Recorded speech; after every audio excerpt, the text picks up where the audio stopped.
I challenge you as a believer, let that power get out. Blind people received their sight. People have been carried in.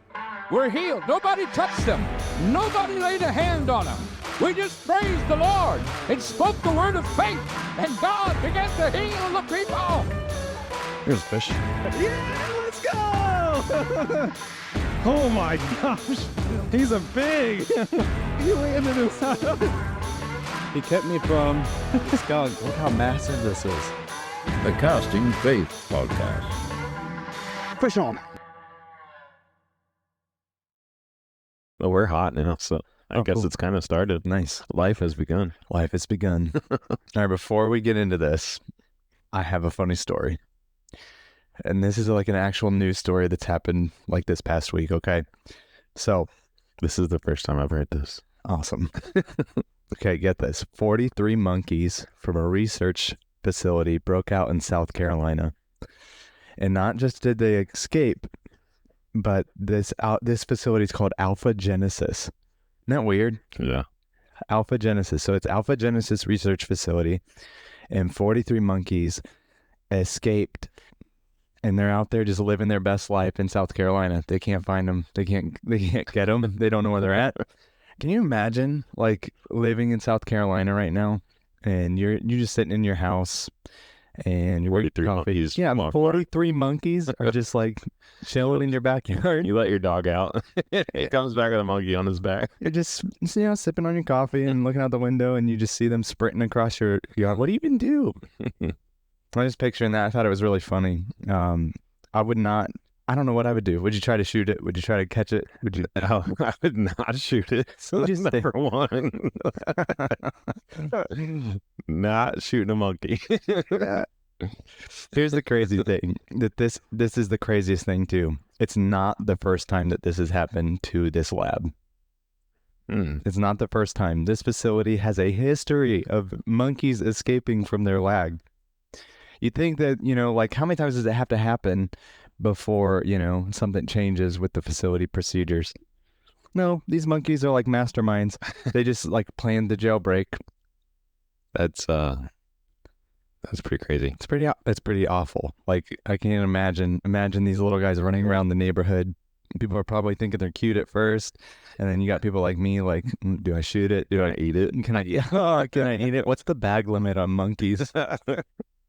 Immediately starts Immediately Google's like game and chat. shoot a monkey. I don't even think you can shoot monkeys in South America. I don't know. I know you can't own them, and they're dangerous. It's not just like like a couple stray dogs got out or some cats got there. Monkeys will rip your face off. Well, some of them. They will steal everything you have. It's crazy. They're probably stressed. They're not just like, oh yeah, we're free. They're stressed. They've been like injected with things and worked on like they're test subjects. I feel like there's a movie about this. The monkeys get out, Planet of the Apes. So I just thought that was a crazy story.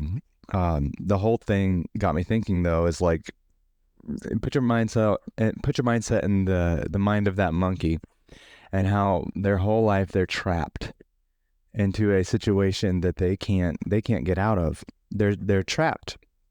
And I feel like sometimes in life, and we all kind of go through seasons where we feel stuck. Have you ever felt that way? Yeah.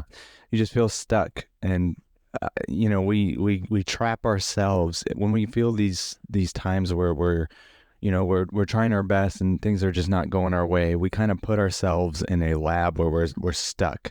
And whether it's and I've been stuck in jobs before where I'm like, what am I doing? I remember working at Circle K, and this was like in college early on before I was married. This man came in with $100 bill, and he threw it at me and said, I want a pack of cigarettes, break this. And I was like, well, I can't do this. There's not that much money in the cash register. I tried to explain to him how I can't break $100 bills with the money that I have, and I'm not allowed to go to like the little exchange thing behind the station. Dude cusses me out. He's reaming in. I'm just a kid at this point. And I remember like going on my break and thinking, what am I doing here? I feel trapped. And so I feel like whether it's a job or just our struggles, sometimes, life gives us curveballs and it feels like we're trapped and we're just waiting for the right moment to break free, like these monkeys, right? I know it's a silly comparison and it's a crazy story, but I feel like this is where, the Bible talks about faith being what? The substance of things hoped for, the evidence of things not seen. And so we find ourselves in life situations where we feel like it's out of our control. We're trapped in a circumstance, but we have to have faith that something good can happen about it. And so if you were to just stay stuck and you wouldn't believe that there would be a better outcome, you'd be trapped like those monkeys in a cage. The reason they got out is which is crazy. I don't know what's crazier, that they got out or they got out multiple times. Like they had the understanding on how to gather together and bust out of that's They probably have a key. it's crazy. Yeah, probably. To be Probably honest. stole a key. But it doesn't Have you ever matter. seen that at the museum? Yeah. Monkey knows how to get out. Yeah, he knows how to get out. Stick the keys. But if you just stay stuck, you'll stay stuck. And it's going to take something in you to believe and, roll credits, cast faith that something can come out of this that is better, that you can escape your current circumstance and get out of that. And so maybe there's a personal story or experience that you have where you felt that way, but you felt stuck and you had to believe, well, this can't be exactly the end. It has to be better. Yeah. There's some really trying times that I've just, I have no way out. I have nothing to, without going into too much detail, but just, those seasons of life where, I feel like I'm just stuck in a black room with no doors. It's dark, it's lonely, and there's nobody around. And I'm just blindly just continuing, going to work, going to church, serving, and just going through the motions just to stay normal and sane while everything around me is just confusion and chaos. And that's normal. Stuck. People go through experiences in life where you're that's a normal part of life. And it's hard to say, like, man, you'll hear this all the time. It's going to get better. It's going to get better. And 6 months later, you're still, it's like, man, really? That's how you feel. But this is the whole point of this podcast, is to show everyone who may be in a circumstance like this or have gone through it in the past, or maybe you're like still stuck. It's to show you that the biggest way, even though you're not escaping this right now, even though you're in a season where this is where you're at right now, the only way to get out of this is to have faith that you can get out of it. Yeah. And you have to do things. You have to actively pursue a way out. But without faith, you're stuck. And if you just stay in there and just sulk in your moment where you're stuck, nothing will change. You have to continue to push, and I don't really know what I'm trying to say, but push through that darkness. Yeah, you got to push through those feelings, because if you stay and do what is normal. Yeah, if you stay in that mindset, if you stay in the mindset of poor me, you're not really going anywhere. And here's the thing too, like those monkeys didn't know what was on the other side of that cage or that fence, however they broke out. I don't know all the details, but they didn't know what was on the other side. They just knew they needed to get out of where they were. And I think it's the same with us. We don't always know what's on the other side of our journey and what's on the other side of this cage that sometimes we put ourselves into. But we need to take a step away and know that it doesn't really matter what's on the other side or what's next. We just need to get out from where we're at. And we need to make sure that we have faith that whatever's on the other side is better, even if it seems wild. I don't know about you, but this monkey story kind of has me thinking just about life in general and how chaotic it can be. We talked a little bit about our jobs and different circumstances about those real struggles that we go through where we feel like we're trapped and we kind of feel like those monkeys. I feel like those monkeys just trying to break free from all the noise. Life is unpredictable. Things will happen in your life that you never imagined could happen to you. And in those moments, you feel like, oh man, why me? Why me? Why me? Or how me? Of all people, how could this be happening to me? And in one way, you feel unique. In one way, you feel like, what's my luck? Like, how did I end up here? And we have to be able to navigate that and not stay stuck. Sometimes we just feel like running away and trying to escape, but we don't know where we're going. We just have to trust that God has a plan, right? Yeah. To trust that you're going through this for a reason. And timing is everything. Those monkeys had to wait for the right opportunity, as silly as it sounds. And it blows my mind because they had to work together to do this. There was it was just one monkey. 43 monkeys escaped. They escaped. They used the right moment to make their move. And sometimes it feels like we're in that waiting game. It's frustrating, but we have to wait.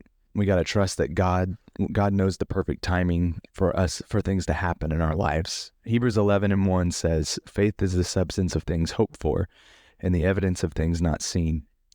We don't always see the escape route, but we know it's there. Those monkeys didn't see the road ahead, but in their instinct to escape, it was stronger than their fear of the unknown on what was on the other side. It's kind of a wild way to think about faith. Imagine the local police in this situation. Hey, that sounds like a fun call. Man, like, we got 43 monkeys. Well, there's got to be like a code for that. 41-7. Like, what? Like, imagine them trying to figure this situation out. Hey, I'm all over that call. Man, like thermal cameras, traps, drone footage. Like, that's crazy. Those monkeys will come right up to you. And so in Brazil, we were on a jungle tour, and there was definitely more than 43 monkeys in this area, and like right off the Amazon River. I can't actually pronounce the name of the river that it was, but it was like a tributary of the Amazon. And we were like on this boardwalk, like, because it's usually underwater. It's like a really wet area, but it was like dry season.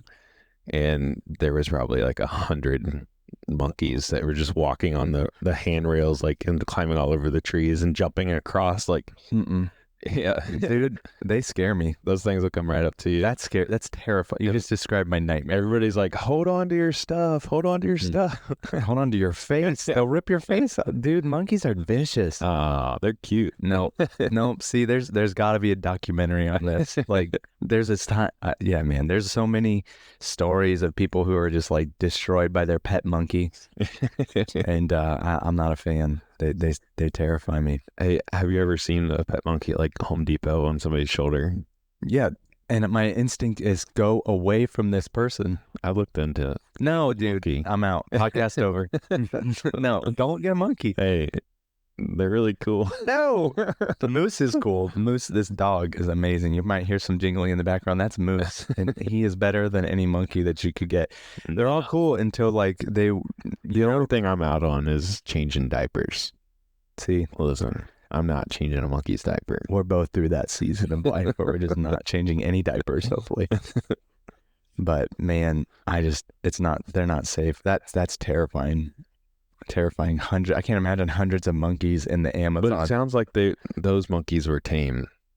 If they're lab monkeys, I think it's worse. Oh yeah. Oh yeah. Like, at least those monkeys in Brazil, like, they're in their natural habitat. They're in the trees. Nobody's telling them what to do. Nobody's jamming needles in their arms. Like, these monkeys were stressed out. These 43 that got away, they're probably stressed out. They're probably so stressed.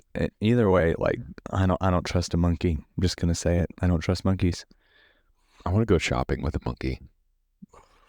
I think that would be. Here, hold this, little guy. Yeah, you'd steal immediately. Immediately steal. Hey, if you take him fishing, does he count for an extra bag limit? You know how I feel about bag limits, but I think you would. Can you get him a license? So now you want a monkey? No.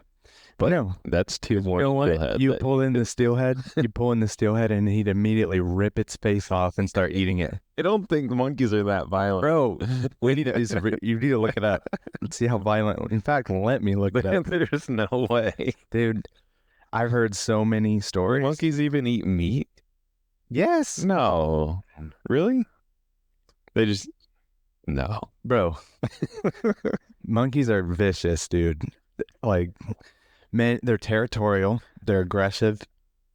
They have defensive behavior. They roughhouse. And have you ever seen the image? You need to look up real quick. And maybe, when we go to video, we can show this maybe on our socials. Look up what a chimpanzee with mange looks like. Okay, a chimpanzee is not a monkey. Yes, it is. They're all look it up. It's like a little ball of muscle. Like a gorilla. Do you consider a gorilla a monkey? Well, they're apes, but they're definitely in the same range of animals. Their diet is generally Okay, fruits, leaves, and insects. in your face. I can't see a monkey tearing into Bro, your face. Especially if you're alive. They're so small. I don't know, man. But I guess if there's 43 of them attacking you, like Listen, okay, so apocalyptic, apocalyptic, there it is. style. Yeah. Listen, the rhesus monkey, I looked it up, are known for being more assertive and at times aggressive, Sean. Aggressive. Even more aggressive than other primates. So the question is, what kind of monkeys were released? They were rhesus monkeys. Oh, really? Yeah, they're cute little ones, like the night at the museum ones, those little chimp things. Yeah. They're more aggressive than other primates, especially in environments where they interact with humans frequently, like your Brazil trip. You were in danger in that moment. There was a lot of them. There was a lot of them. If they all decided, I want his face, they would have your face. It would be terrifying. So they're more aggressive in those situations. But if you could promise me that this monkey would not rip off my face, and it was kind, and it was the nicest monkey ever, and I could get him a fishing license, and it would bring me two more fish home. Oh, now we're talking. But I feel like there's another animal, like maybe Moose could come fishing with me. Nah. Get him a. You gotta have thumbs. The requirement for a fishing license is thumbs. Is it? Reminds me of another thing though. This recent election, right? Really polarized. Everybody has their views, and we respect everybody's ideas and views. As Christians, I think it's important to see that we're not Republicans or Democrats, but we represent the kingdom of God, not necessarily just the kingdom of the United States. That being said, we have our own views on politics and everything. But one of the things that won the state of Pennsylvania, which neighbors Ohio, where we're from, is that the Amish community came out in a ridiculous number to vote in this election. That's crazy. And speaking of bag limits, Amish don't have to pay for fishing license. They don't have to abide by any fishing regulations. They don't have to abide by bag limits, fishing regulations. They don't have to do any of that. So what I'm saying is maybe I feel called to, grow the beard out. Maybe I could just claim that I sail under the Amish territory. I don't know if I believe that, dude. Look it up. So I just asked ChatGPT. Okay, what does it say? Do Amish have to follow fishing regulations? ChatGPT could be flawed, but it says, yes, the Amish are generally required to follow fishing regulations just like everyone else. They don't even have a regular license. Well, they don't drive cars. They don't drive anything. They can get a DUI. Can they? Yeah. Really? Like, is that the On a horse. Is that the fault of the horse or the Amish? Them. They're in control of the horse. Really? Are they? I mean, they steer it. I guess that makes it. Listen, if you're Amish, don't drink and buggy. Okay. Don't drink and buggy.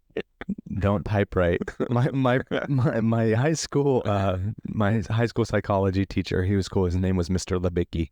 If you're listening to Mr. Lebicki, I loved your class. Probably not listening, not quite yet. But he would make this analogy because we were all driving at this time. I went to Maplewood Career Center down the road here, And they would teach us to back into our parking spots because kids are bad at driving. And like if they're all backing out of their parking spot, there's a lot of accidents. So you had to back into your parking slot. And so he would tell us, he would go on this rant about if you are driving and texting, that's dumb. And we were like, okay, because everybody kind of... Listen, back in the day, dude, I could, you know how like you press the buttons, Yeah. like I could do that without even looking. thinking. Yeah. You just click. I What was you know so about fast. T9 texting? Yeah, nobody knows anything. Nobody knows it Except for people our age. Yeah, and we're not that old. But anyways, Speak for yourself. speak for you. Yeah, 32. But anyways, he would say that's dumb. Don't do that. This is how people your age die. And he would get on his pedestal and he would start ranting about this. And he was like, think of this. He said, think if you're on a horse and buggy. It's like if the Amish were on a horse and buggy and the guy gets out a typewriter and he sets it on his lap and he starts clicking away, looking at the road. He's like, that's the equivalent of what you're doing when you're texting and driving. That teacher was teaching you false. No way, dude. So many people died from texting and driving. And Yeah, don't text and drive. not everybody has a robot car like you Hey, that can text for you and drive itself. I don't think, man, it's terrifying. hey, I don't know what to say about that. It almost ran a red light the other day. Really? Yeah, I think it's on full dude. self-driving. You think the monkey story was crazy. What do you think about the Tesla robot that's coming out? So if we're going along the lines of movies, from Planet to the Apes, now we're on iRobot. Yeah. I feel like we've seen, 2024 is the story of we've seen this in the movies. What are we doing? And now that guy works for the government. I think that's a good thing. That's going to be awesome. I think cutting government spending is a good thing. I will say, But I would, frivolous government spending. if I was like a millionaire and had money to blow, I would probably buy one of those robots. Dude, you know what's more terrifying than a rhesus monkey escaping from a lab? A bunch of robots. A bunch of taking over the robots that world. you can't control.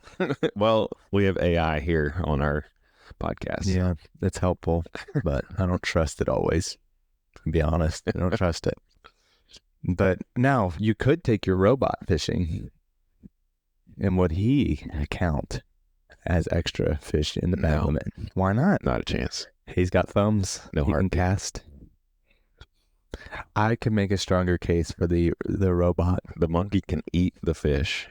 The robot cannot. The robot can fillet the fish. Dude, that would be sweet, actually. Yeah. You just come home and just, hey, go fillet those fish. Fillet this fish for me. Beep boop boop beep boop boop boop. No, I don't know, man. I don't trust the robots and I don't trust monkeys. And that is the story of this podcast, I guess. But tying this all back into faith, is just that we have to be willing to just put faith forward in everyday life. And the whole point that got us deciding to do this podcast is to be able to show that we have, at least from my perspective, there are so many people out there who feel stuck, and so many people out there who feel discouraged. Maybe you're driving in your car right now to that Circle K job or that rough job that you have to commute 2 hours to get to make ends meet, and you're miserable at the end of the day. Maybe you're standing in a factory line right now doing an assembly job and you have your ear pods in and you're listening to this podcast. The whole point of this is to show you that even if you're in that situation, even if you're in those jobs, what's on the other side doesn't have to terrify you. You can get out of your current circumstance, but it requires something. It requires you to have faith.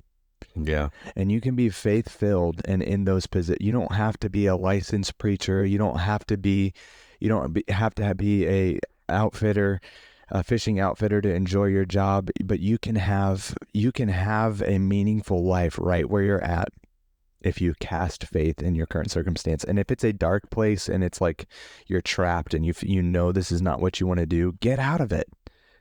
You don't have to be afraid of what's on the other side. Get out of that. Take a leap of faith that whatever you do is going to be better than where you're at right now. I will add to that yes, get out of it and take a leap of faith, but make sure your pastor is on board. Make sure you take that to your pastor first. Don't just make decisions on your own. Right. And speaking from the lens of an apostolic believer, you need. Oh yeah, there's other people. Yeah, there's other people listening. Sorry, but you do. If you're a believer, your pastor's in a place. Your pastor is in a position of authority in your life for a reason. And if all you view your pastor is some guy that gets up and teaches you about God on Sundays and Wednesdays, you're not using that the right way. He should be a sounding board for every major decision in your life. And so if you don't have that relationship with your pastor, you probably should. And maybe you feel trapped because you don't have that. If you don't have that, you need to find that. You need to have that person who you're submitted to in a spiritual position that can help you, guide you, and lead you in your everyday life. But it's important to know, like, you can't just stay stuck. You have to try, you have to attempt to get forward in your life. You have to try and put your faith out there. Yeah. Yeah, without a pastor, I would be so far behind where I'm at right now. That dark place that I was talking about earlier, the only way I got through that was just the prayers and covering of my pastor and somebody that knows the situation that you can share your situation with, and it's going to stay between him and you, and that can give you guidance, and that's so important. Yeah. And there's so many, and we get into the role of a pastor in another episode too, but you have to make sure that you have that. If you call yourself a Christian and you don't have a pastor that can speak into your life, you're lost. You don't really have what you need in place to live God's perfect will. You may be in his permissive will, you may be in, an acceptable will, but if you want the perfect will of God in your life, you need a pastor in your life that can speak to your life. Not somebody that you just go to and tell him what you're going to do, but somebody that you can go to and say, Pastor, what do you feel about this? Yeah. Pastor, what do you feel about the guy who threw $100 at me today at Circle K? And he said, do you think this is the best option for me? What do you think if I quit this job? And he'll have something good to say. And he'll help you navigate these waters. Or if he doesn't, and it's something against what you want, then you still just do what he says. Yeah. It's pretty simple. You just listen. Yeah. Submission to spiritual authority is something that's missed in mainstream Christianity today. And it's been watered down to a place where you kind of rule your own kingdom. And that's not God's design. And I will add this too, that, if you have a pastor like mine who's amazing, he's not there to rule your life. Right. He's there to help you live the perfect will of God. And so he's not trying to rule your life. No, you have to suffer and work at Circle K for the next 30 years. That's a mission grant. No, he's not going to force you to do something, but he'll pray with you about that situation. He'll cast faith into your life and show you that there's another way forward. And maybe this is just a season, and maybe God has you here for a reason. And especially if it's anything to do with ministry, if you feel called to do a work for the Lord, you have to have the authority of your covering with you in order to do that effectively. And so having a pastor's voice in your life is so important. So we started to dive in onto this big topic of spiritual authority. I think we're living in an anti-authority era. There's a massive push to just have you ever heard the phrase, live your own truth? Yeah. Yeah. And it's a massive push to question every authority at every level. Leaders, teachers, pastors often get cast in a really negative light. How would you go about talking to people who say they don't want any authority in their lives, but might actually need it? Listen, that's something that if you are not submitted to any authority, you will not have any authority in anything in life, whether you're in church or not in church. Like, just everybody from church that listens, like, probably already understands this for the most part. But like, if somebody that's not in church that's listening to this, just an example would be like your boss. Like if I'm at work and I'm not submitted to my boss, if my boss tells me, like, for example, like this week, like by trade, I'm a welder and a journeyman maintenance mechanic. But I'm a maintenance planner right now. So I sit behind a desk most of the time. This week we went into a shutdown and my boss came to me and said, "Hey, Sean, remember all those times that I helped you out and was lenient with some things?" He goes, "Today we're going to be even." You know, and he goes, "I want you to go inside of the burner." So I work in an incinerator. Go inside of the burner, cut this 250-pound piece of steel off, use a crane to fly a new piece down, and weld it in. 6 hours later, I come out of the incinerator where it was like over 100 degrees for 6 hours. And I'm fat, in case you can't see. No, you're not. You're not that. We're going to work on that. I'm so out of shape, and I'm just sitting in there inside of a rotary kiln. It's pitch black. I'm by myself 6 hours, right? The point is, if I didn't listen to my boss, if I didn't submit to that, he would have accepted it, because it's not my job. He would have accepted that and understood. But because I'm submitted to that authority, I have authority in the realm of, I have freedom to kind of just have leniency with some things in my job. I have some authority, like even though I'm not in a role that I'm in charge of anybody, I have a level of respect, a level of authority, even though I'm not in those positions, just because I'm submitted to my boss. Yeah, we made jokes too, like about the Amish community not needing, and I think that I don't know, we're getting conflicting research information on this. So if you know, if you're Amish out there and you're listening and you don't need a fishing license, let us know. I doubt you'll be listening though, because the whole the whole technology thing. But if you're a listener and you know the facts on that, let us know. But we know that if you can go fishing without a license. You can go fishing without a license. You can catch as many fish as you want by just going fishing. You can catch as many as you want. You can keep as many as you want. But when a position of authority, like the game warden, walks up to you, and he comes up to you with your 45 steelhead or your over the limit bag limits, and you don't have a fishing license, and you're not following regulations, there's going to be a consequence for that. You're surely able to go do this, but if you don't follow the regulations and you don't follow the law and you don't have the authority to be there, it's going to cause you trouble, and you might find yourself trapped in a whole entire different things. And we're talking about this in a lens of spiritual authority. We live in a society in the U.S. Where we have so much freedoms, and as polarizing as the election was, we are so free in this country. Me and Sean are sitting in his basement recording a show for everyone to listen to, and we have the freedom to speak our minds, and we have the freedom to say how we feel on a bunch of different topics. That's not everywhere, but we have so much freedom, especially here in the United States. How do you think we can avoid the trap of turning this freedom into rebellion? Because really, speaking of your job situation, if you didn't do what your boss said, you might slide one time. He might let that slide a couple of times.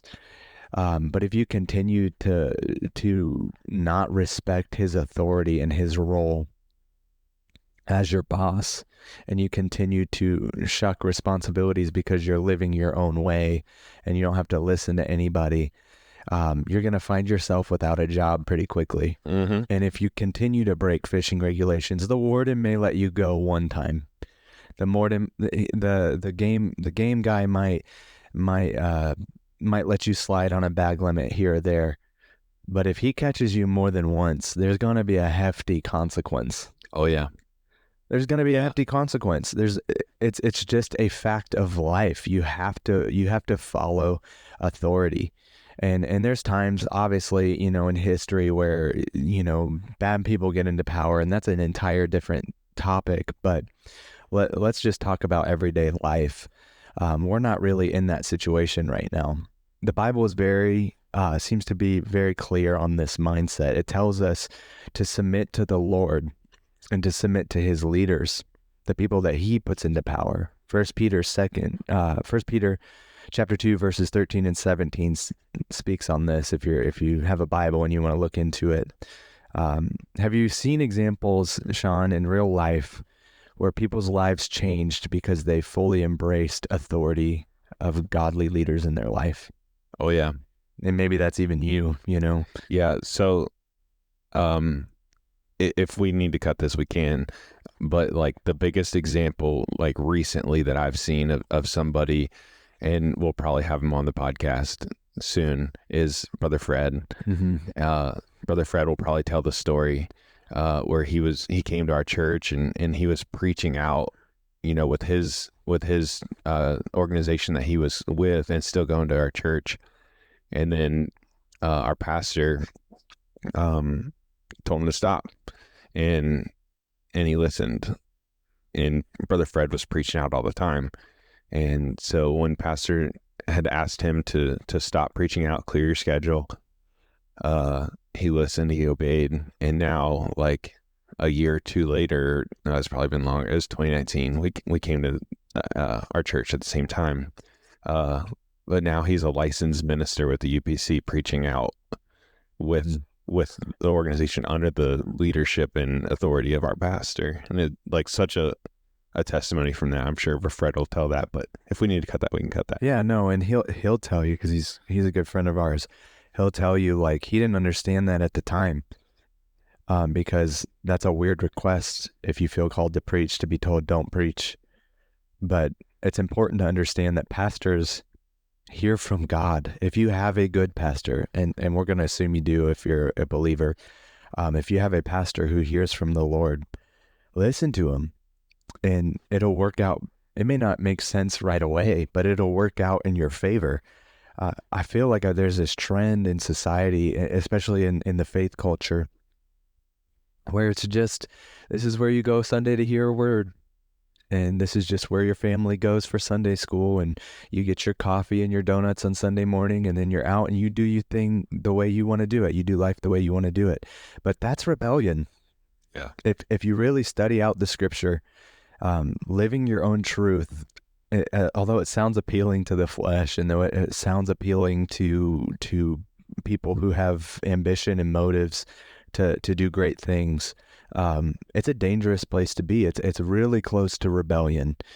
And so with so much freedom, we got to be careful that we follow and we put safeguards in our life to submit to spiritual authority and to submit to the law of the land. We joke, and you'll hear about this, and I can hear him about I'm here. He's ready to get on me about bag limits, because I think it's the silliest thing ever that you can catch 6 steelhead in a lake, but if you go down the stream a little bit into a river, that limit turns to 2, and that just doesn't make sense to me. And so, like, there's this tendency in me to want to keep all that I catch because we eat the fish. So, but if I were to do that, I would be breaking the law of the land. And, as hard as tempting it is sometimes, you have to follow authority. And what we know about when people believe that they're following their own truth, what they really think is they don't need guidance. Yeah. And man, that's a danger. Like, I'm a teacher, I'm a preacher, I'm a writer. I do all of these things outside of this podcast, but I don't think I'm the smartest person in the world. I don't want to just follow what I feel and what I think. I need guidance. Yeah. We need guidance, number one, through the Lord, and we also need guidance from spiritual authority and people who know better. One of my favorite things about Sean, and specifically with steelhead, is I've only been steelhead fishing for probably 6 years, and I remember I didn't catch a single steelhead until I met Sean. Not a single one. I would go with David, a friend of mine, and he'll be on this podcast a couple of times too, probably a frequent guest. But I remember me and him would drive up to Conneaut, once or twice in the fall or winter every year. And I remember getting so excited if we just felt a bite. So excited. Like it was, we loved, That's crazy. we loved the feeling of going out on our waders, freezing, the eyelets would freeze over, and we would get so excited if we felt a bite. And David would, every other year, he would catch a big steelhead or rainbow trout, and we would look at it, and it was like we were the most, like we are the best fishermen in the world because we caught one. And it was so exciting. It was like the highlight of our fishing year is that trip to Conneaut. And I didn't catch a single fish in that time for like 6 years. And then Sean moved to Ohio, or in our area, and we got to be friends and we got to talk, and we found out that he's into steelhead fishing too, and how successful he was. And I would tell him, man, yeah, we would go, and dude, I caught it, I hit one, and I fought it for a few minutes, but it got off. And he's like, oh yeah? And I'm like, yeah, it got off, but it was amazing. It was such a good fight. It was the best fight ever. It's nothing like catfish or bluegill or bass. Bass fishing is terrible now. And he's like, oh, cool, buddy. Yeah, like that's awesome that you felt it. And I remember going fishing with you, man, for the that first time. We went up to Grand River, and I had my spoons and you had your methods, and we both limited out. And I think it was only like in a few hours. Yeah. And my whole worldview shattered. Like everything changed. It shattered my whole thinking on it because, like, number one, the area that we were fishing was so much better. And I would have And closer to home. Closer to home. It was so much better. Conneaut was just like, there were times where I was knee deep in mud from the shore fishing. I was catching I was getting bites and hitting the fish, hooking up on when I was chest deep in water. Oh. And so the chances of like actually catching that fish is so slow now that I know. But my point in saying this is, like, I would have never found Grand River. I would have never found the right methods. I would have never found the opportunity that I had until I went with somebody who knew a little bit more about me in this area. And so when I went with you, man, you knew so much more about this, and we limited out. We walked out with 4 fish that day, which is more than I had seen in 6 years. That's crazy. And now and I think Last time we went out, I caught 5. Yeah. Yeah. And I caught 1 the last time I went out. But the point is, like, since meeting you and going with somebody who knows more about this and who has a better understanding of this type of fishing, last year I caught 8 or 9, I think it's 12 fish. In fact, we just ate the last fillet last month from last year's steelhead season. And I would have never had that if I were like, well, I'm just living my own truth. I'm just going to keep casting this little Cleo in Conneaut River and hopefully maybe catch. No, like, it opened up a whole new world of fishing for me. Yeah. And now I know much more. And so that would have never happened if I wouldn't have listened to guidance. And it's so true in everyday life. You gotta surround yourself with people who know more than you. Right. You can't be so prideful to think it's my way or the highway, because, man, you'll just stay stuck like those monkeys you'll stay stuck. Yeah. You'll never get out. I think it's important to say our pastor that we are submitted to isn't just the man and that's it. He has multiple pastors that he's submitted to. His pastors have pastors that they're submitted to, and there is nobody just at the top. Like, and I think a lot of people outside of maybe our organization, but maybe church in general, don't really understand that. I know that there's a view out there that's the end, like that's the guy and he has all the decisions and he has all the information, and that's just simply not the case. He's submitted as well, because if he wasn't, he wouldn't have authority either. Right. And I think it's important to remember that spiritual authority isn't just about power and control. Pastors and spiritual leaders pour so much into others. They're going to be the first ones there counseling you through your problem. They're going to be the first ones there in your hospital. I made a phone call past midnight to pastor. Yeah. He answered and talked to me for like 30 minutes. Yeah. They're going to be the first ones to do that. They're going to be the first ones there. If you get hurt or you're sick, have a heart attack or something, and you end up in a hospital, they're going to be the first ones there. They're there when you get married. They're there when somebody dies in your family. They're there at the funeral, and they're there to work for you. And so they're on the front lines of your faith. They're on the front lines, and so much. I'm so sick of the degradation. That's not even the right word, but the eroding of this spiritual role of authority in mainstream Christianity. And I think that we just need to get back to what the Bible says on the topic. Pastors are there because God placed them there for you. And it's not so that they can control your life.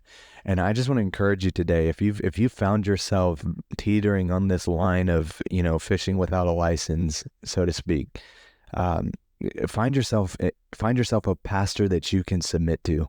Mm-hmm. And if you're in a church, submit to that pastor. Yeah. God would not place you there. He would not place you there if he didn't think that the pastor there couldn't help you for your life. If God told you something, there's no way that if you go to your pastor, God won't speak to him on the topic. Chances, if it is the will of God for you to transition into a different area or transition to a different ministry or transition out of where you are into somewhere else, your pastor's going to know about it. The Lord's not going to speak to you and not speak to him. Right. And if you come to him first, he's going to pray about it, and the Lord will speak to him on that matter. And you have to have the understanding that you can't just go to your pastor and say, well, this is what I'm doing, so Yeah, you're not submitted. That's not submission. I think it's important to know that pastors are on the front lines of your faith. And we all have moments where we realized how much our pastors sacrifice or our leaders sacrifice. I know for me, like I have the privilege of working at our church. I'm a teacher in our Christian school, and oftentimes I'll find pastor out pulling weeds.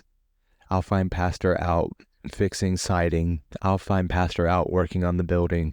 And we have plenty of capable men of doing these tasks, but pastor's on the front. He's out there working to make sure that you can see the sacrifice that he puts out. Yep.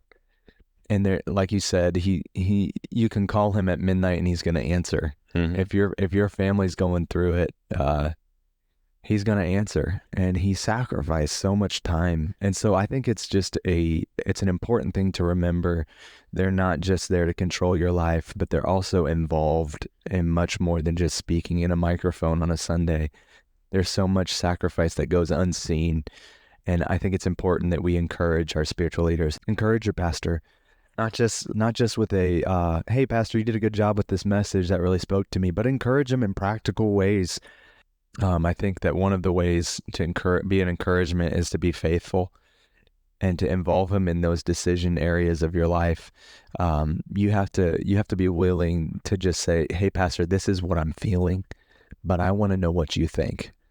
And I'm not going to do anything until I know what you think about this. Yeah. You're important in this decision process in my life, not because you're just the preacher in my life, but because God placed you in my life. And I realize that you play a role in the perfect will of God for my life. One way to encouragement is just let him pastor you. Let him pastor you. Don't let him just be a preacher to you, but let him pastor you. So, yeah, I think all that is important and insightful. Spiritual authority and submission is super important if you want to grow spiritually. Would you say fishing has similar lessons to this? We talked a little bit about the game warden and bag limits and all these things, but what would you think fishing has taught you about life? How about you? Like for me, it's I think the biggest thing is it teaches patience. Of course, you love to catch those fish, and in my time with the steelhead, before the days of Sean, man, there were a lot of I would fall in. Have you ever fallen in? Yes. So actually, yes. So you were there. Yeah. Yeah. And I think David was there. Mm-hmm. And we were trying to cross the river and it was just a little too deep. Yeah. And you couldn't see, and there was a just massive boulder. Oh.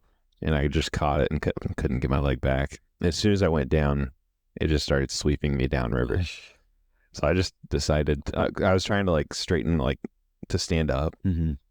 And I just said, nope, that's not going to work. I just need to float. Oh, yeah. You know what's so funny about that is like everyone made fun of me for following it. There's pictures of me changing out of, like, not inappropriate pictures, but changing out of my wet clothes into warmer clothes after falling in December at Conneaut. It like jumps up in time hop every year for my friends, and I get the picture every year. And it's just like, ha, ha. And I'm like, yeah, you know what? You've all done it now, too. So Justin's first fish, I was there for that one as well. And he fell in while he was reeling it in. Did you catch it? Yeah, he was underwater reeling it in. Man. So, like, thrills and agony. But it's all funny now. But, like, it teaches fishing, man. Sometimes you're going to take a step in faith, and you're going to run right into a boulder, and you're going to get swept into the stream. And the step's not going to be there. No, and the step's not going to be there. And you're going to take water, and it's going to be uncomfortable. But you know what? You're going to learn not to step where you stepped. And so, like, if you're Just out be there. patient. Take it slow. Yeah, if you're out there and you're motivated to move and you're motivated to do something for God or just in life, and you're trying to do that without leadership, or you're trying to do that without spiritual authority, it's like stepping into the river, not seeing anything, and running. Yeah, that's a bad move. Yeah, you're gonna run right into a boulder. That's not work for you. No, you're gonna take it from two people who have take the drink. You know, like we've both fallen in. Not the Kool-Aid. Not the Kool-Aid. I want to be specific. That is not the type of faith that we follow now. But man, you if you do that, it's like sprinting through the river, and you're not going to see where you're going, and you're going to get swept away, and you're going to take on water, and it's going to set you back. Like the first time that I fell in the river, it ended our fishing trip. We drove 2 hours to get to Conneaut just for me to fall in at first light, and we had to go to Walmart and change clothes, and it was this whole ordeal, and then my waders were wet the whole day, and on top of that, we didn't even catch anything that day. And so all because I was a little too eager to get where I wanted to be all on my own without any guidance. And so, man, I think it teaches patience. Like, you gotta have patience. We all know we want God's perfect will for our life, but you have to have some guidance there. And so, man, I'm thankful, Sean, that you've helped me become a better steelhead fisherman, and he's been that guidance for me there, and it's put a lot of fish in the freezer for me. But I think just in general, you got to be able to be willing to listen to people who know more about you, and specifically to people who have authority in your life. You got to be willing to give somebody the latitude in your life. If they know more about a topic, if they know more about a thing that you're interested in, listen. Trying to just do everything on your own, it's going to put you in the river. You're right. So, or it's going to put you in that monkey cage. I would say don't go rogue. If you're listening out there, don't do things all on your own and think that like living your life your way or the highway is going to get you very far. In fact, it's just going to cause you a lot of setbacks. You know, when you just have it your way, and the only thing you want to use is spoons and or floats and brother, what's it called? The center pin. Center pin. Listen, you know, you just got to submit sometimes. Okay, there's submission, and then there's methods, and so we're going to talk about methods next step. But no, I'm just teasing. No, I hear you, and I'm willing to learn different techniques. Also, double digits every day, even in low and clear water. You? No, not me. Yeah, we're going to talk about the guy I buy my jigs from. I think the guy who you buy your jigs from is a little bit, exaggerating his thing to sell the jigs. I bought him. He got you. So we'll see. I know there's too much work in the way I used to do it. Yeah. And like tying up single or salmon eggs into little sacks every. Mm-hmm. You know, like, well, that's why I like. It just takes hours. That's why I like the simplicity of the spoon and the rooster tail, is that you're just casting it out and reeling it in. The float drop. Yeah, it's an exciting float drop is like, I dream about that, man. Man, yeah, it's fun. I can't wait to get out there today. Yeah, sadly, probably not going to be able to use a float. Nope, you're gonna be pitching spoons with me. The biggest thing too is just to know not to go, don't go rogue. Be humble enough to seek for advice and help from people who know more than you. Yeah. And that is how growth happens. And that's a big deal. And mistakes, too. Yeah. Yeah. And learn from hitting the boulder in the river. Yeah. Learn from your mistakes and be willing and humble enough to seek the advice of people who know more than you. And that's how real growth and success happens. That's how you get out of the monkey cage. That's how you get into the perfect will of God. And that's how you become a successful fisherman or a worker and an employee, whatever you're into in life. That's how you find success. And so I think it's important that there's value in doing that. There's value, and that's what this podcast is going to be. We're going to talk about everyday life. We're going to talk to a whole bunch of people who know a whole lot more than we do about different areas of life. And this is a way to cast faith. Sometimes you're just going to be casting things out and you're not going to know what's on the other end. And sometimes you're going to catch something very valuable. And that's my hope with this podcast, is that some episodes are just funny. Some episodes teach you a lesson. Some episodes encourage you. Some episodes make you laugh. But we're just casting faith in hopes that it makes your everyday life a little bit better. Yeah. Well, that's going to wrap up our show for today. Thank you for listening, and thanks for diving into this topic with me, Sean. Hey, no problem, man. It's always fun getting with you, and I think we hit some pretty deep topics here that be pretty impactful. So, yep. I hope it encourages somebody out there today. All the things that we talked about. Hope we made you laugh. Hope we gave you some insight on guidance and spiritual authority. And I hope you don't get attacked by those 43 monkeys or the Tesla robots. We've seen this movie. Anyways, join us next time. We're going to be hitting an episode every week. So like, subscribe, download, follow, leave a comment. Yeah, review. Yeah. If you're on a podcast, that's the only place this is probably going to be. So yeah. Wherever you're at, leave a review. They say it helps the people. I don't know. Yeah. Reviews are good. We're going to find out. We'll see you next time. Only 5-star reviews. Yes. Thanks. Yep. See ya. See ya.